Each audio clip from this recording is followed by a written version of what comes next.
नमस्कार छात्रों, आप लोगों का एक बार फिर हमारी late Shri Ram Kumar college of special education में स्वागत है, जहां पर हम श्रवण विज्ञान जो कि HI का सेमेस्टर फर्स्ट का सेकंड पेपर है उसका अध्ययन कर रहे हैं।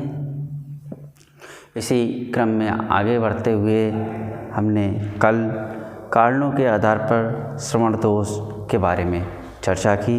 जैसा कि मैंने कल आपको अवगत कराया था, कारणों के आधार पर श्रवण दोष 5 प्रकार के होते हैं, जिसमें चालकीय श्रवण दोष, मिश्रित श्रवण दोष, संवेदी तंत्रिकीय दोष, केंद्रीय श्रवण दोष और कार्यात्मक श्रवण दोष हो सकते हैं। तो इसी क्रम में अब आगे अध्यापन के कार्य को बढ़ाते हुए मैं सर्वप्रथम चालकीय श्रवण दोष के बारे में आप लोगों के साथ चर्चा करूंगा, आपको बताऊंगा। इसको इंग्लिश में कंडक्टिव हियरिंग लॉस बोलते हैं।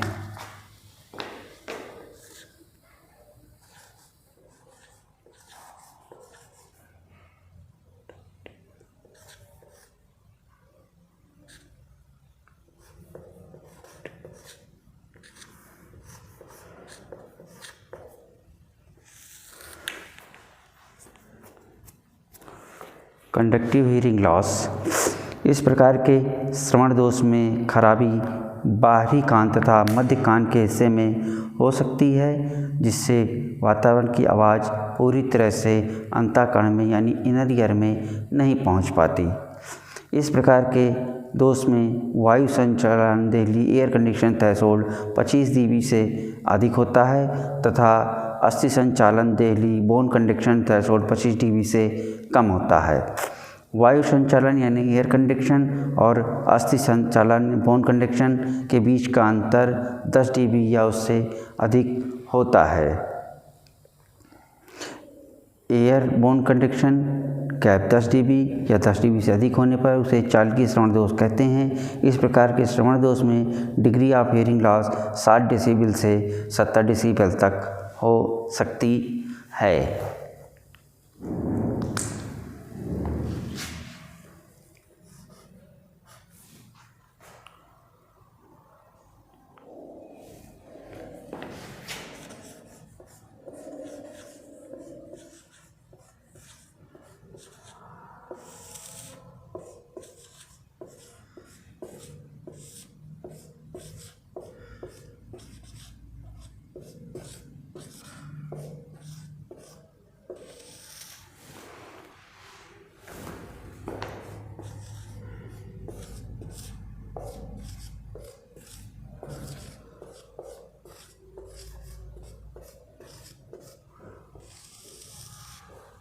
चालकीय कर्ण बधिरता की विशेषताएं यानी hearing characteristics of conductive hearing loss. इसमें सर्वप्रथम ये श्रवण दोष अर्जित यानी एक्वायर्ड हो सकता है। इसमें व्यक्ति धीरे धीरे बोलता है। ये श्रवण दोष सौम्य और मध्यम स्तर का होता है। यह श्रवण दोष परिवर्तनीय अथवा कुछ समय के लिए भी हो सकता है, अर्थात इसे दवाइयों अथवा सर्जरी के द्वारा सही किया जा सकता है। इसका भाषा और वाणी पर गहरा प्रभाव नहीं पड़ता है, परंतु शैक्षणिक उपलब्धि पर इसका प्रभाव पड़ता है। संवहनी कर्ण बधिरता की गंभीरता 25 dB से 65 dB के बीच हो सकती है। ये एक प्रोग्रेसिव श्रवण दोष से कान में दर्द होना, आसपास आना आदि जैसी समस्या श्रवण दोष का मुख्य लक्षण हैं। अब हम संवेदी तंत्रिकीय श्रवण दोष पर आते हैं।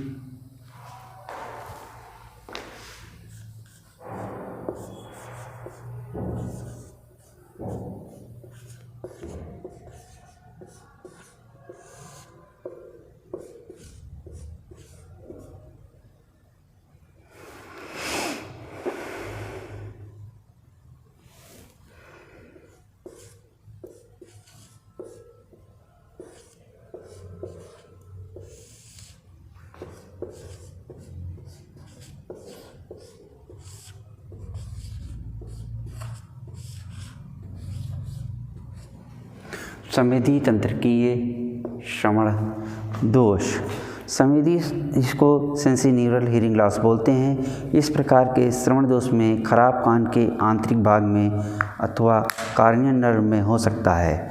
यदि आंतरिक कान में खराबी होती है तो इसको संवेदी श्रवण दोष कहते हैं, और एर्थ कन्युवाल नर्व में खराबी होती है तो उसे तंत्रिका श्रवण दोष कहते हैं। इसमें अंतःकरण और ऑडिटरी नर्व में समस्या होती है। इस प्रकार का श्रवण दोष कॉन्जेनिटल या अर्जित हो सकता है। इसकी विशेषताओं, characteristics of sensitive hearing loss के बारे में चर्चा करें तो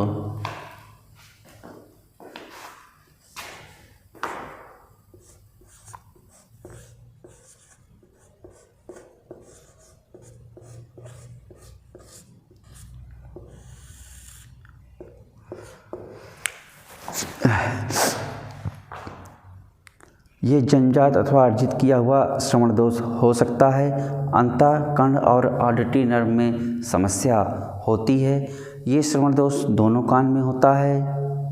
ये श्रवण दोष अपरिवर्तनीय और स्थायी यानी परमानेंट श्रवण दोष है। इसमें किसी भी प्रकार का परिवर्तन नहीं होता, यह स्थायी बना रहता है। इसका प्रभाव भाषा, वाणी एवं शैक्षणिक विकास पर पड़ता है। टिनाइटिस और वर्टिगो आदि श्रवण दोष के लक्षण हैं। टिनाइटिस के बारे में बता दूं, ये एक ऐसी बीमारी है जिसमें कान में सीटियां बजने की आवाज़ सुनाई पड़ती हैं इससे ग्रसित व्यक्ति को। इसमें सुनने की क्षमता निर्बल हो जाती है, तात्पर्य इसमें सुनाई देना बंद हो जाता है। ये श्रवण दोष 25 dB से 120 dB हियरिंग लॉस तक हो सकता है। ये अचानक और प्रगतिशील हो सकता है। संवेदित कर्णबधिरता में व्यक्ति हमेशा ऊंची आवाज़ में बात करता है। अब आते हैं मिश्रित श्रवण दोष की ओर।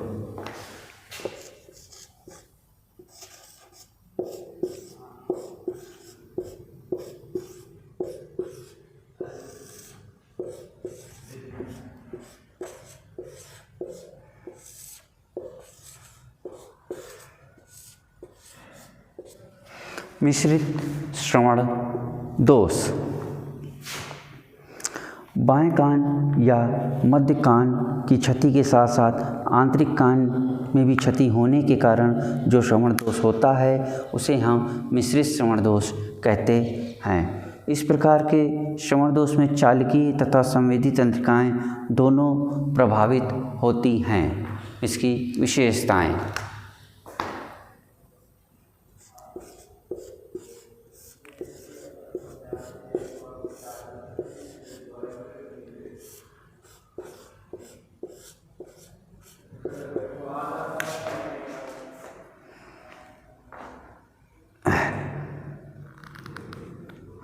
ये अर्जित श्रवण दोष हो सकता है।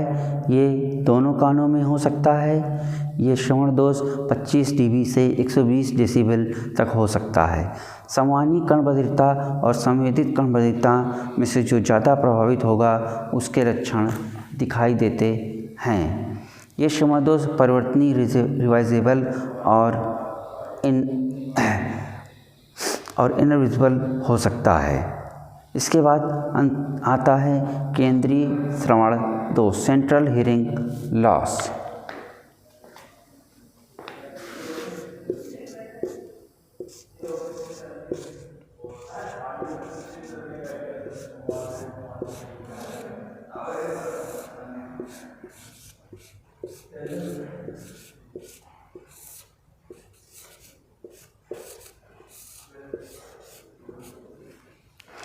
केंद्रीय श्रवण दोष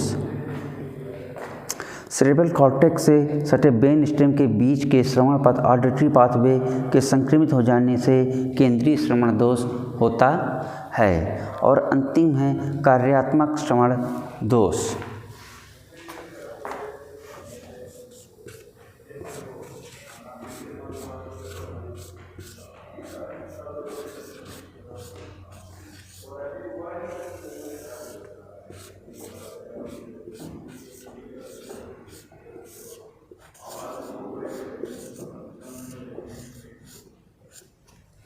कार्यात्मक श्रवण दोष।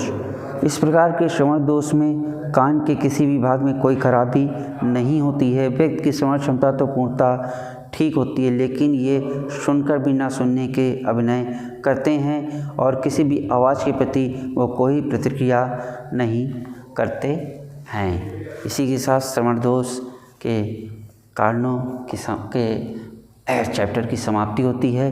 मैं आपको कुछ क्वेश्चंस लिखवा देता हूँ जो आप तैयार कर लीजिएगा।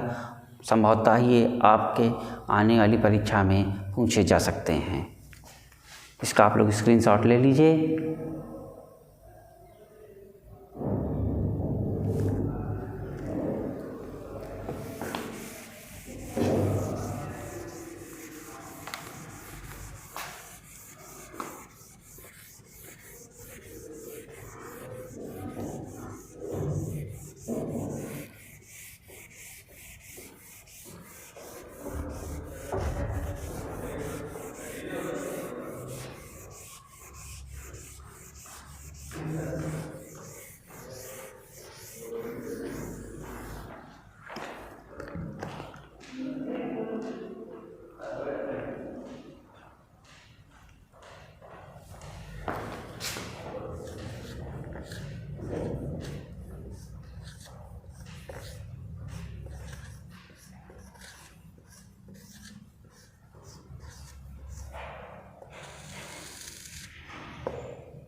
तो ये कुछ प्रश्न हैं जिन्हें आप लोगों को तैयार करना है। पहला है विकलांगता की परिभाषा दीजिए। दूसरा है श्रवण दोष के वर्गीकरण को दर्शाइए। तीसरा है श्रवण दोष के प्रकारों को समझाइए। चौथा और आखिरी प्रभाव के बारे में चर्चा कीजिए। श्रवण दोष के प्रभाव के बारे में चर्चा कीजिए।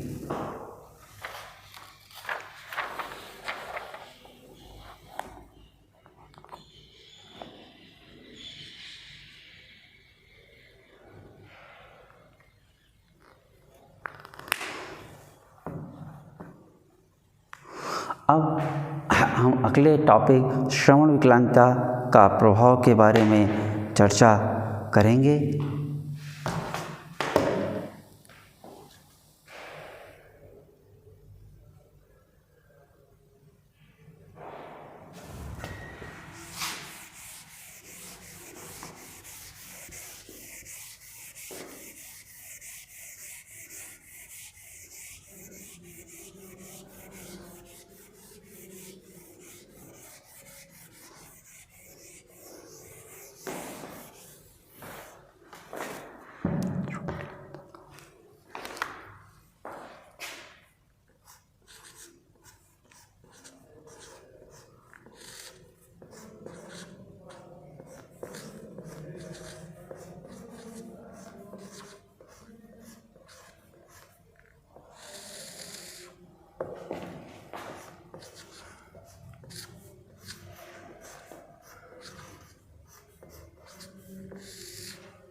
श्रवण विकलांगता का प्रभाव।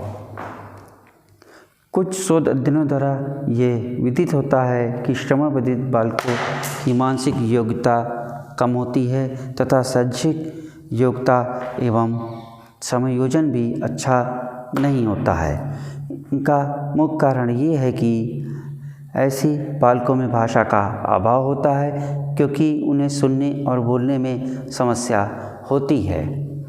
बधिरता का प्रभाव जीवन के प्रत्येक क्षेत्र पर पड़ता है। प्रमुख क्षेत्रों पर पड़ने वाले प्रभाव निम्न हैं, जिसमें पहला है संप्रेषण की समस्या।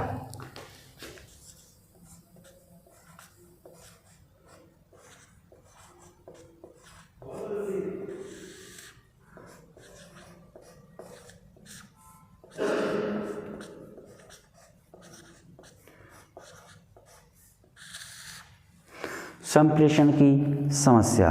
बधिरता का प्रभाव व्यक्ति के दैनिक दिनचर्या में होने वाली सामान्य वार्तालाप पर अधिक होता है, क्योंकि भाषा का विकास बचपन से 5 वर्ष की अवधि तक काफ़ी तेज़ी से होता है। इस अवधि में बच्चे अपनी माँ से, परिवार से व अन्य सदस्यों से तथा समाज से भाषा सुनकर सीखता है, जबकि बधिर बच्चे सुन नहीं पाते हैं, जिससे सुनकर सीखने में उन्हें समस्या होती है। यदि आधुनिक विकसित यंत्रों का प्रयोग किया जाए और प्रशिक्षण दिया जाए तो इन बच्चों में भाषा एवं वाणी का विकास शीघ्रता से किया जा सकता है। कहने का तात्पर्य यह है कि अगर इन बच्चों के साथ आधुनिक श्रवण यंत्रों या hearing aids, group hearing aids के आदि के द्वारा इनको भाषा का ज्ञान कराया जाए तो ये शीघ्रता से सीखने का प्रयास करते हैं। अब चर्चा करते हैं संज्ञानात्मक विकास की समस्या।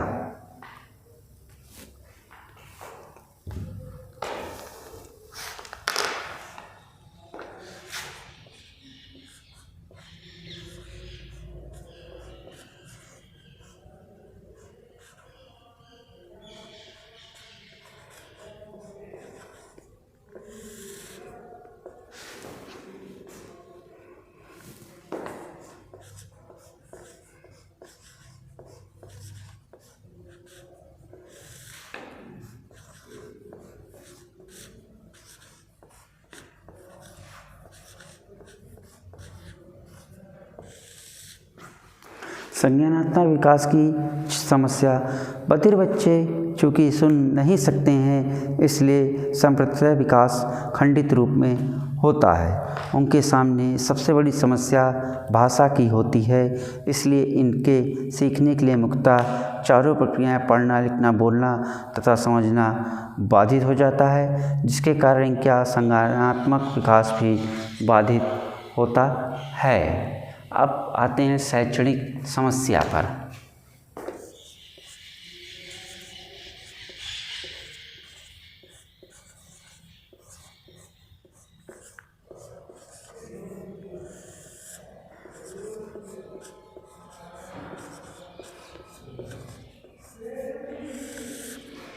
शैक्षणिक समस्या।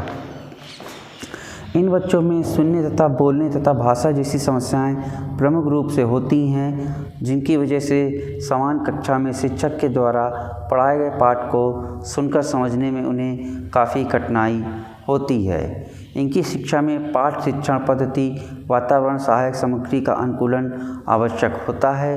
उपरोक्त अनुकूलन न होने के कारण बधिर बालक कुंठा के शिकार हो जाते हैं।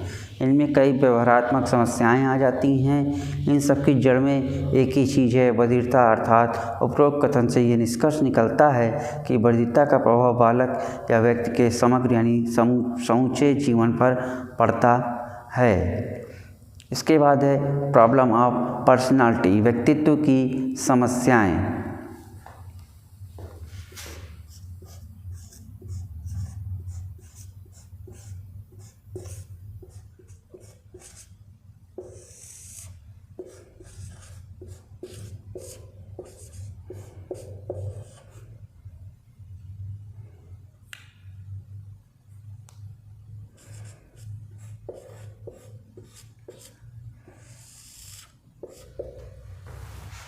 व्यक्तित्व की समस्याएं।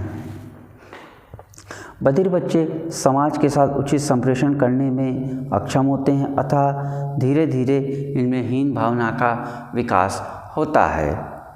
समाज के प्रति अविश्वास पैदा होता है और ये व्यक्ति या बच्चे समाज के प्रति गलत दृष्टिकोण बना लेते हैं।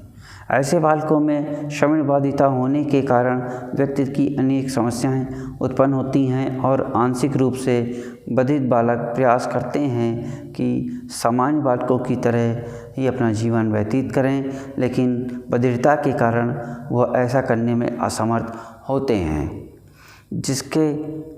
जिससे उनके व्यक्तित्व का विकास प्रभावित होता है।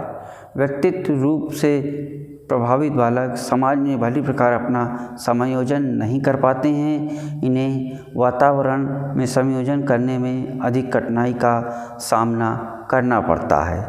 इसके परिणाम स्वरूप बालक के व्यक्तित्व संप्रेषण क्षमताएं भी सामान्य नहीं होती हैं और वो दूसरों को भी अपनी बात नहीं समझा पाते हैं। इन बालकों में बड़ी समस्या भाषा की होती है, जिससे उनके सामाजिक विकास की प्रक्रिया समुचित ढंग से नहीं हो पाती है और समाज में अपनी भूमिका निर्वाह नहीं कर पाते हैं। ये बालक ज़्यादातर दूसरों पर निर्भर रहते हैं, इसलिए इनमें हीन भावना अधिक होती है। तो यहाँ पे हमें जाना श्रवण विकलांगता का क्या प्रभाव पड़ता है, जैसे कि संप्रेषण की समस्या, संज्ञानात्मक विकास की समस्या, शैक्षणिक समस्या और व्यक्तित्व की समस्याएं आती हैं। अब हम श्रवण दोष की शीघ्र पहचान के बारे में चर्चा करेंगे। Early identification.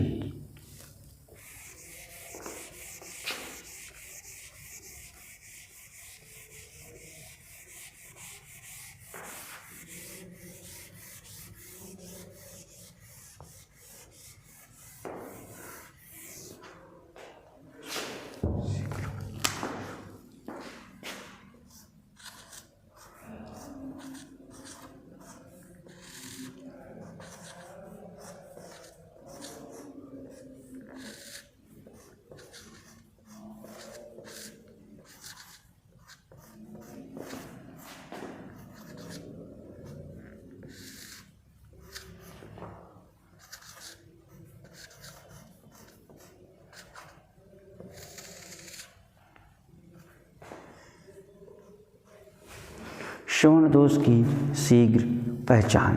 श्रवण विकलांगता एक छुपी हुई समस्या है जो कि अन्य विकलांगताओं की तरह ये बच्चों या व्यक्तियों में दिखाई नहीं देती है।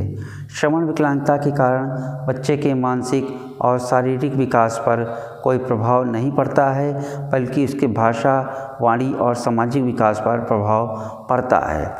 शीघ्र पहचान से तात्पर्य है कि श्रवण दोष की पहचान जल्द से जल्द कर ली जाए। जब कोई बच्चा जन्म लेता है तो वो एक नवीन संसार में आता है, जहाँ पर वातावरण में उपस्थित ध्वनियों को वो सुनता है और बोलना सीखता है। यदि किसी बच्चे को श्रवण दोष है तो वो 6 माह की उम्र तक श्रवण दोष की पहचान कर सकते हैं। बच्चे के जीवन के शुरुआती वर्षों में श्रवण दोष की पहचान हो जाने पर श्रवण विकलांगता के कारण बच्चे के जीवन में अन्य क्षेत्रों पर पड़ने वाले प्रभाव को कम किया जा सकता है।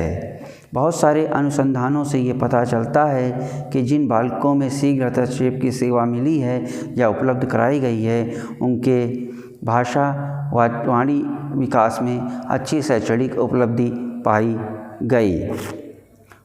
मार्क काइट्स 1980, राम खिलेवन एंड डेविस 1992 के अनुसार शीघ्र पहचान, शीघ्र हस्तक्षेप और संगठन, early identification, early intervention and management के पीछे केंद्रीय तर्क ये है कि श्रवण बाधित बालक में पुनर्वास के अवसरों को बढ़ाता है। इस तर्क को उच्च श्रेणी की विश्वसनीयता प्राप्त हो चुकी है। शीघ्र पहचान कितनी शीघ्र हो? आज से लगभग 20 वर्ष के पूर्व बालक की बधिरता का जन्म के 12 महीने के अंदर ही पहचान कर लेना महत्वपूर्ण माना जाता था, लेकिन अब स्थिति में परिवर्तन आ चुका है।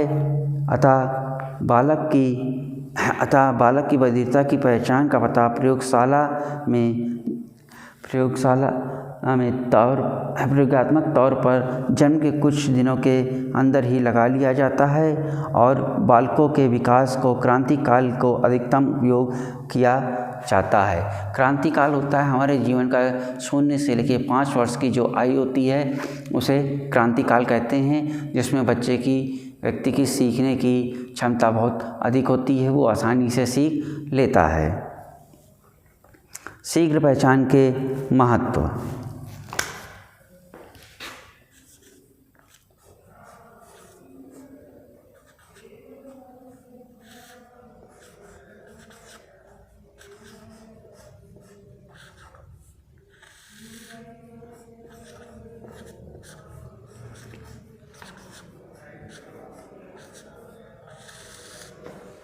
शीघ्र पहचान के महत्व। शीघ्र पहचान के द्वारा बच्चे की श्रवण अक्षमता के प्रभाव का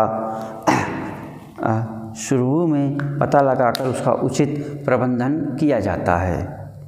दूसरा है शीघ्र पहचान एवं शीघ्र हस्तक्षेप के माध्यम से श्रवण बाधित बालक में क्रांतिकाल का सही उपयोग किया जाता है।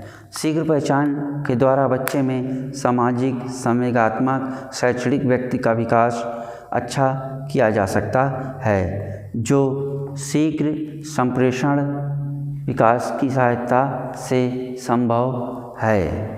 शीघ्र पहचान एवं शीघ्र हस्तक्षेपण के द्वारा श्रवण बाधिता के कारण क्षेत्र में पड़ने वाले प्रभावों को कम किया जा सकता है। इस प्रकार शीघ्र पहचान एवं शीघ्र हस्तक्षेप द्वितीयक बचाव होने के एक सबसे सेवा है। भाषा, वाणी एवं श्रवण का स्तर।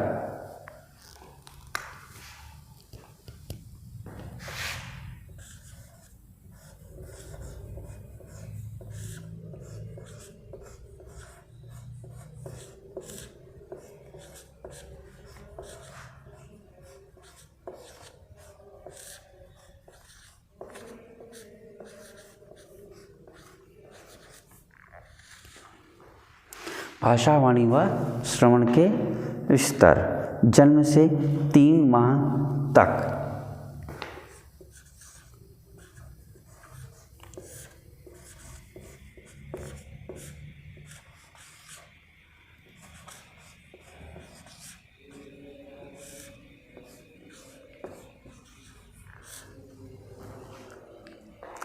अचानक ध्वनि के प्रति चौंकना, शोरगुल के द्वारा चिल्लाकर बताना, अलग अलग आवाज़ों में चिल्लाना।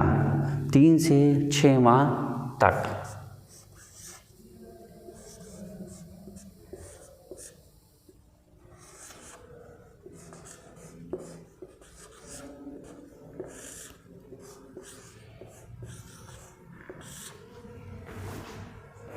सिर को घुमाकर देखता है कि ध्वनि किस दिशा से आ रही है। इस कौशल की शुरुआत के द्वारा सुनने की कौशल का विकास होता है।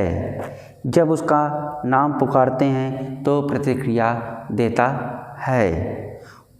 बबलिंग की शुरुआत। जब हंसकर दिखाते हैं तो खुश और आनंद व्यक्त करता है।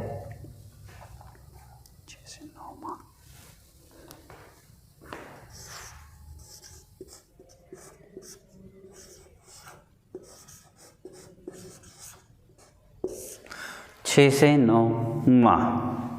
आसान शब्द का शुरुआत होना, कविता सुनने की क्रिया की कोशिश करना, बबलिंग का रूपांतरण, ध्वन्यात्मक रंगपटल का बढ़ना।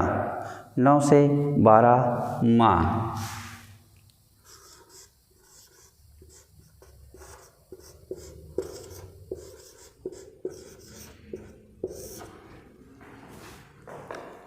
अचानक ध्वनि के स्रोत की तरफ देखना, पशु या वाहन की ध्वनि की नकल करना, शब्द को सुधारने की समझ होना, संगीत का उत्तर देना या प्रतिक्रिया देना, शब्द बोलने का प्रारंभ होना, वस्तुओं के लिए उच्चारण एवं हाव भाव का होना 12 से 18 माह।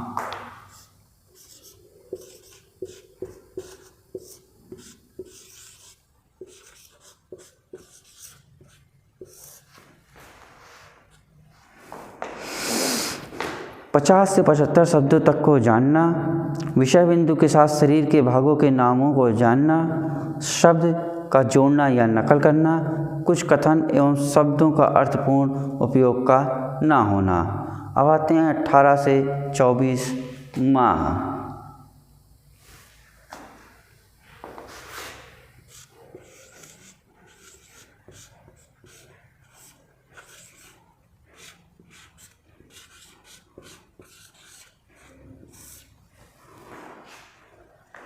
तीन 300 से 500 शब्दों के बारे में जानना, आदेश के 2 चरणों में पालन करना, कहानी को पसंद करना, प्रश्न का उत्तर देना, संज्ञा एवं क्रिया को अधिक शब्दकोश में विस्तार करना, अपने नाम को सुनना एवं कहना, कविता गाने को मिलाना एवं जोड़ना तथा अनुभव का वर्णन करना। इसके बाद आते हैं 2 से 3 साल तक।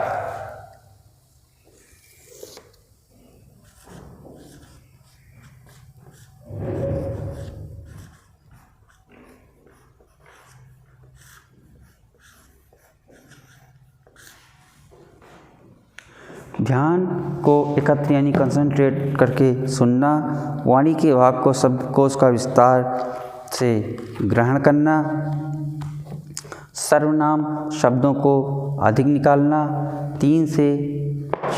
इसके बाद है 3 से 4 साल तक।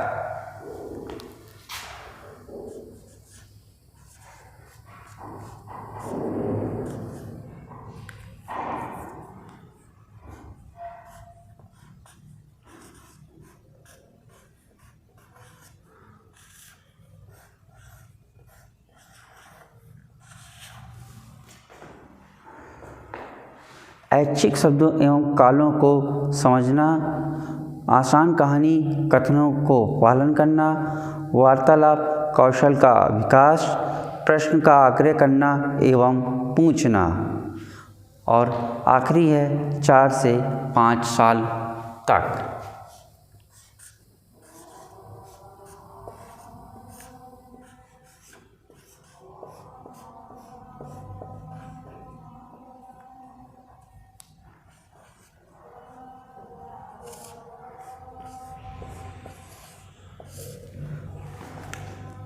वयस्क या बड़ा शब्दकोश को पहुंचकर ग्रहण करना, समय से अधिक साफ बोलना, कठिन वाक्यों के उपयोग का वर्णन करना, काल्पनिक नाटकों की नकल करना, फिल्म एवं कहानियों को ध्यान से सुनकर वार्तालाप करना। तो ये था शीघ्र पहचान के महत्व, भाषा, वाणी एवं श्रवण के स्तर, जिसमें जन्म से लेकर उसके 5 साल की आयु यानी कि क्रिटिकल एज क्रांतिकाल की आयु तक के चरण, जिसमें बच्चा किस प्रकार से भाषा को सीखता है, शब्दों को समझता है, वह वाणी द्वारा उनको व्यक्त करता है, ये हमने जाना। अब इसके पश्चात हमारा अगला चैप्टर है क्रांति काल यानी क्रिटिकल एज, जिसके बारे में हम अपनी अगली कक्षा में चर्चा करेंगे। मैं अपनी वाणी को यहीं विराम देता हूँ। आप सभी ने अपना समय दिया, इसके लिए धन्यवाद। नमस्कार। आपका दिन शुभ हो।